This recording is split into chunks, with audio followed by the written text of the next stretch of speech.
3. Assalamualaikum warahmatullahi wabarakatuh.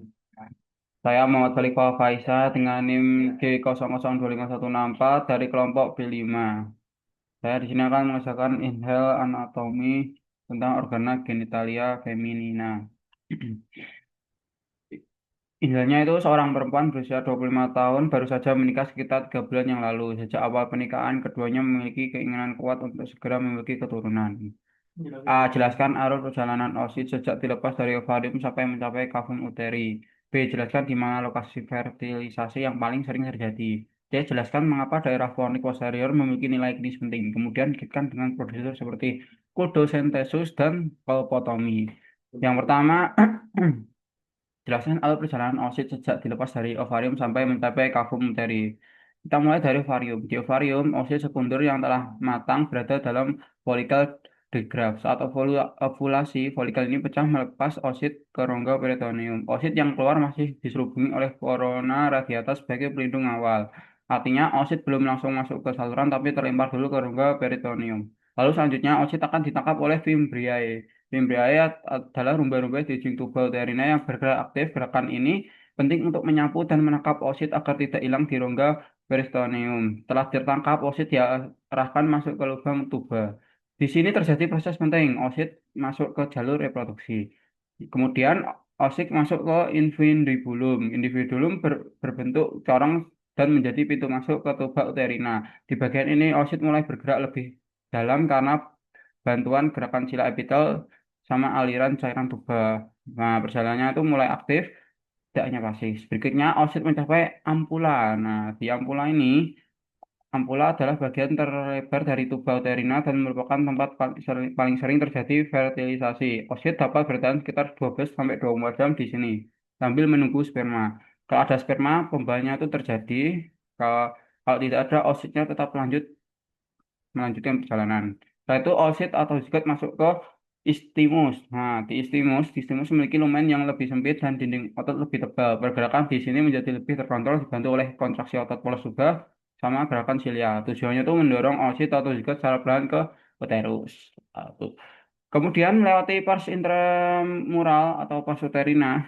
Nah, ini adalah bagian tuba yang menembus dinding uterus. Oosit atau zigot akan melewati bagian ini sebagai jalur terakhir sebelum masuk ke rongga uterus. Ibaratnya itu pintu masuk ke uterus ya ini intramural ini. Akhirnya oosit sampai di kavum uteri. Di rongga uterus, jika tidak terjadi fertilisasi, oosit akan degradasi dan lurus seperti saat menstruasi. Nah, kalau terjadi fertilisasi, zigot berkembang menjadi blaktosita dan akan melakukan implantasi pada endometrium. Nah, ini adalah tujuan akhir perjalanan oosit. Lalu selanjutnya, eh, lalu selanjutnya jelaskan di mana lokasi fertilisasi yang paling sering terjadi. Nah, seperti yang saya jelaskan tadi, fertilisasi ini merupakan proses pertemuan antara sperma dan oosit sekunder hingga terbentuk zigot. Lokasi fertilisasi yang paling sering terjadi adalah di ampula tuba. Nah, di sini ya, di ampula tuba uterina, yaitu bagian tuba yang paling lebar dan panjang. Setelah ovulasi, oosit dilepas dari ovarium ditangkap oleh fimbriae, lalu masuk ke tuba uterina melalui infundibulum dan bergerak menuju ampula dengan bantuan gerakan silia serta kontraksi otot tuba. Di sisi lain, sperma yang telah mengalami kapasitas si akan bergerak dari vagina melewati serviks dan kapum uteri, kemudian masuk ke tuba uterina hingga mencapai ampula.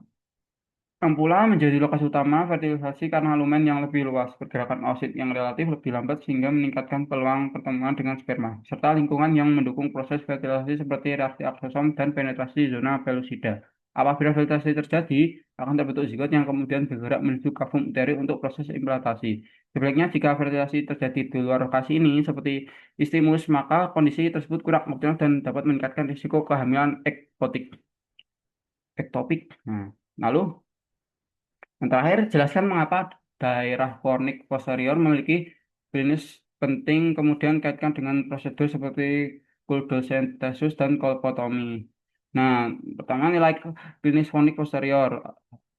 Fornix posterior adalah bagian terdalam dari vagina yang terletak tepat di belakang cervix uteri. Anatomi ini dipisahkan hanya oleh dinding posterior vagina dan lapisan peritoneum tipis dari rongga peritoneum pelvis, khususnya escatafio rectotuerina. Atau ruang atau kapisah Douglas karena ruang Douglas berada pada posisi paling inferior dalam rongga peritoneum pada wanita. Segala cairan bebas, yaitu cairan darah, nanah, cairan inflamasi, cairan kalistik yang berasal dari organ peritoneum pelvis, tuba uterina, ovarium, endometrium, atau infeksi peritoneum cenderung terkumpul di sana sebelum meresap ke atas. Oleh karena itu, ponik posterior memiliki nilai klinis penting sebagai pintu belakang dari vagina menuju rongga peritoneum pelvis. Dengan mengetahui hubungan anatomi ini, dokter yang melakukan tindakan diagnostik atau terapeutik secara langsung melalui vagina tanpa memerlukan inisiasi pada dinding abdomen. Pendekatan transvaginal melalui fonik posterior dianggap lebih aman, lebih mudah, dan kadang lebih cepat dibandingkan dengan pemeriksaan atau tinggalan dari luar dinding perut.